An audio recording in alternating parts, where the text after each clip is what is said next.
Okay, so in this video, we are going to do, again, kind of a tips and tricks video on linking your layers together. And before we jump into that, I'm just going to throw my disclaimer out there that I'm not teaching you how to do a bite mark analysis and or comparison. I'm simply teaching the Photoshop skills and steps that can be utilized when doing a comparison and or analysis. So, again, we are going to talk about linking your layers. And essentially what that means is it means tying a couple of layers together.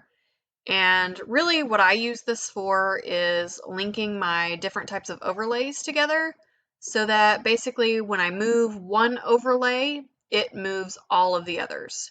So with the way things are set up right now, if I were to move this solid, you'll notice that the other two types of overlays do not move with it, and vice versa.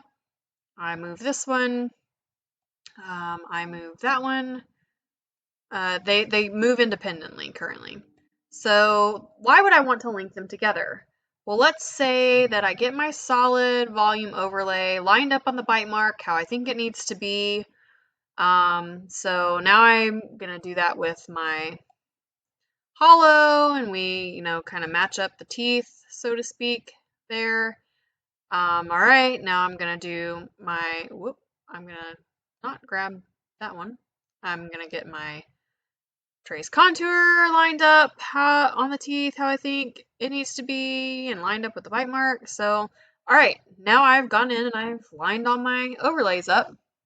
Well, let's say I turn my eyeballs off and I think, God, I really don't like how that's looking. Let me adjust this a little bit. Okay, I think maybe it's actually there. Well, again, now our other overlays aren't lined up with that. So we have to come in here and again individually move the other overlays, which can be time consuming, cumbersome, and frustrating. So if once you get them into Photoshop, you link them together, you then can keep them all together, and what you do to one, you will do to all the others. So what we're going to do is we're going to act like we just put all those into our bite mark picture. I'm going to come through and I'm going to turn off all my eyes from my actual picture because that just takes away distracting information and make sure I can get this stuff lined up right. You'll notice that I have already decreased my opacity of my solid volume.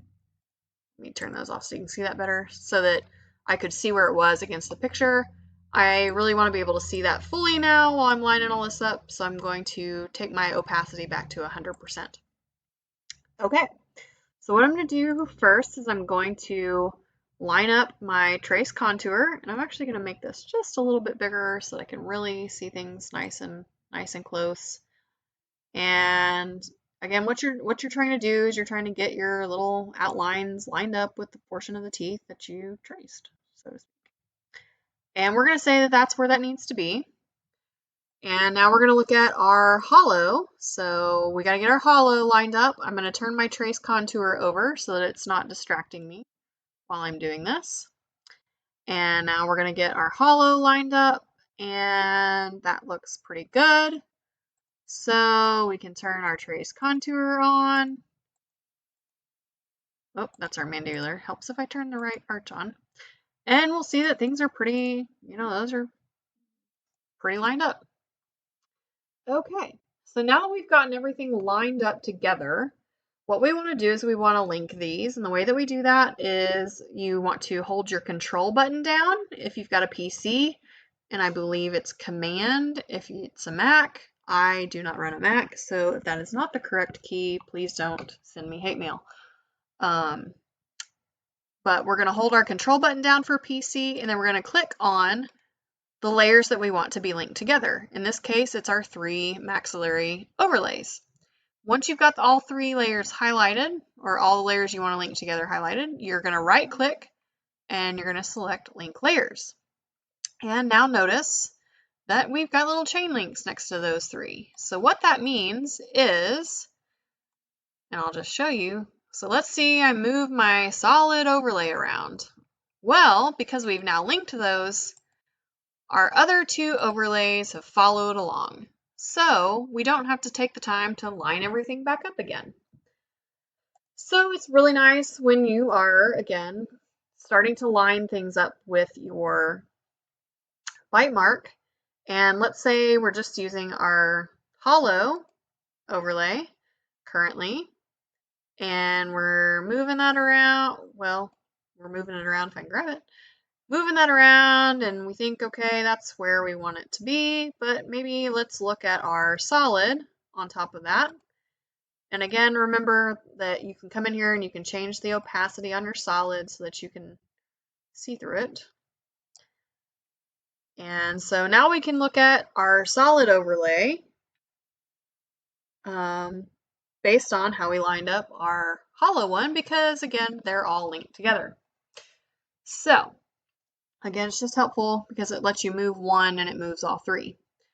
Now I'm going to turn my eyeballs off of those and show you another way that you can link these before you move them into the overlay file. And I'm going to do that with the other suspect. So that's suspect H. And we'll see here, here's our maxillary solid. I'm going to just kind of make that a little bit bigger where you can see it. There's our hollow, and then there's our trace contour.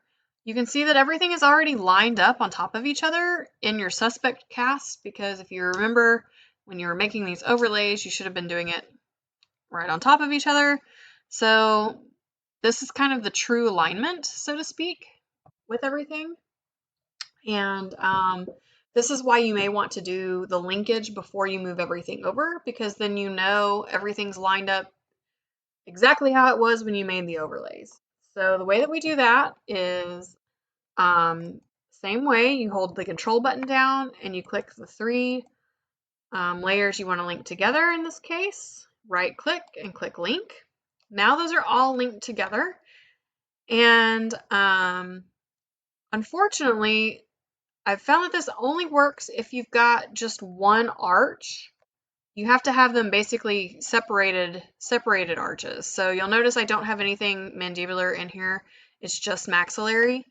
And that's the only way that I've found that we can get this to work. And I'll show you what happens at the end of this when you've got everything all in kind of one, when you've got maxillary and mandibular together. But for now, I just want to show you how to move the linked ones over. So these are now all linked, and we're going to move them just the same as we did for things individually. So we've got our bite mark, we've got our overlays linked over here from suspect H.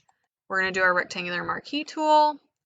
We're going to draw a lovely little box, and we're going to do our move tool, and then we're going to drag that over. And now you will notice, if we're looking over here on this left-hand side, it moved all three of them. It kept their names, and they're all linked together. So that's kind of just a little bit easier of a way to A, get all of your overlays into your picture, and B, make sure that they're all lined up appropriately. So I'm gonna turn the eyeballs off on that for just a minute, and I'm gonna show you just kind of a couple of things with this linking before you drag it over that may be something you don't want to deal with. But again, you have to make sure that these are in separate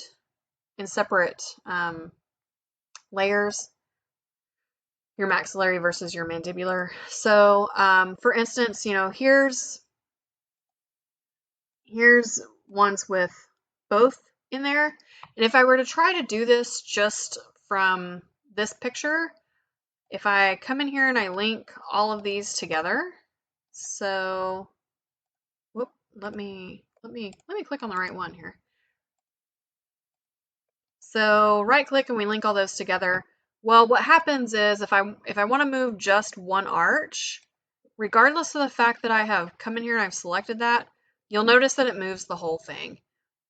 We obviously don't want that. We just we just want the lower arch. So that's why you have to have them in a kind of, you have to have them separated in order to be able to link them ahead of time and then move them over. So not really a problem to have them in separate layers, and it's not hard to do that. You should be able to figure out how to do that.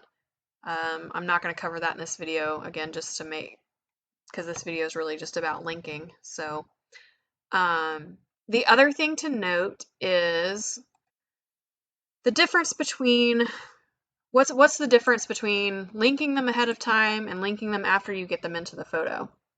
Well, the one thing that I have noticed is if you do a free transform box on the ones, say we want just the solid of the ones that we linked before we moved it, you'll notice that we get kind of a bigger, we get a bigger box. So notice that I have to zoom out here a little bit. And, my target was way down here. So, you do get a little bit bigger of a free transform box. For me, that's not a problem. It doesn't bother me to have a free transform box that's big. Some people it may bother. So that is one thing that you do need to know happens when you link them before you drag them over. If you're confused as to why there's a difference, I'll show you what it looks like on. So let's go to our solid. And here's our solid and our trace contour of the ones that we linked after we had moved them over to the Bitemark photograph. If we come up here and we do edit free transform, you'll see that that free transform box is much smaller. Again, for me personally, it's not that big of a deal to have a big free transform box. For you, if it is, then the best way for you to link your layers is to do it after you've moved all your overlays into the Bitemark photograph. Because otherwise, if you try to link it before you drag it over, you're going to get that big free transform box. So, all right, everybody, that's linking layers, and that's 2 ways to do it. Again, makes your life easier once you start moving these overlays around on the Bitemark. So I would suggest linking those layers at some point, either again before you drag them over or either after you drag them over, just depending on your preference.